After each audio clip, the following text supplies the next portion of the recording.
Good morning. Uh, we have a new situation at the moment with regard to the Human Rights Council. Sri Lanka has again co-sponsored a resolution which would enable us to take a further 2 years to implement the requirements of Resolution 30/1. I'm frankly bemused, surprised, and at a loss for words as to why we did this again. At a time when the President himself had said that we should be concentrating on healing our wounds, we are now again done something that will reopen the wounds. There's no doubt that in the country there's widespread resentment about this resolution and the contents of that resolution. The fact that it has already resulted in a number of military personnel being detained, sometimes only on the basis of allegations rather than on the basis of proved facts or credible facts. We also know that the resolution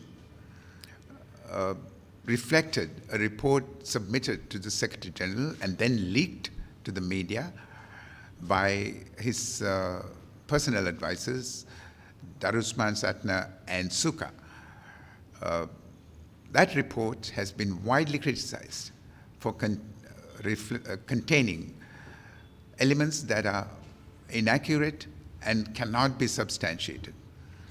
Lord Naseby himself recently, through its own efforts, highlighted the fact that some of the allegations, especially with regard to the number of civilian casualties, was totally inaccurate and cooked up. That's not all. There are other parts of the reports presented to the Secretary General and then the one later prepared by the High Commissioner for Human Rights, which can be challenged, which cannot be sustained. And the Resolution 30/1 reflected first the Darusman report, and then, of course, its continuation tended to draw considerably upon the report prepared by the High Commissioner for Human Rights. In the circumstances as to why we should have co-sponsored this resolution, which I'm certain would not have met with the approval of our traditional supporters at the Human Rights Council. They would have felt let down by the way Sri Lanka has continued to do what it is doing. And I'm sure within the country itself, people are now scratching their heads as to why this was done, particularly since the President had publicly taken a stance which was definitely not consistent with co-sponsoring the resolution.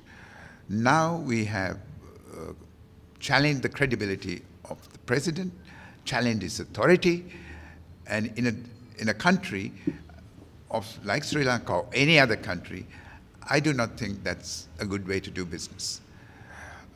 Challenging the authority of the head of state, especially when he has made a statement publicly on a particular matter. Now, continuing on, what will happen as a result of this co-sponsorship?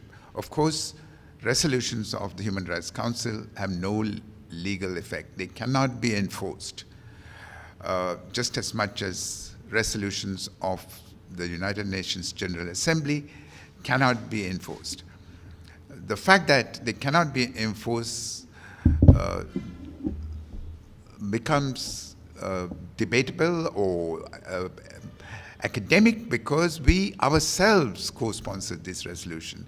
This at least creates a moral obligation on us to give effect to these, the provisions of the resolution. And of course, the moral obligation is not limited to the current authorities. The obligation will continue into the future. And I think this is the danger, because the resolution will be used as a stick to beat us up with forever. Similarly, it will be like a millstone around our necks as we continue to deal with our internal and domestic issues. All these criticisms can be leveled at what we did. And personally, it is, I think that in the current circumstances, when the war has been behind us for over 10 years, to keep an issue like this resolution alive is to keep on stirring the old wounds. This will give an excuse for those who wish to achieve their separatist political goals, which they failed to achieve through terrorism, another mechanism to do so. Thank you.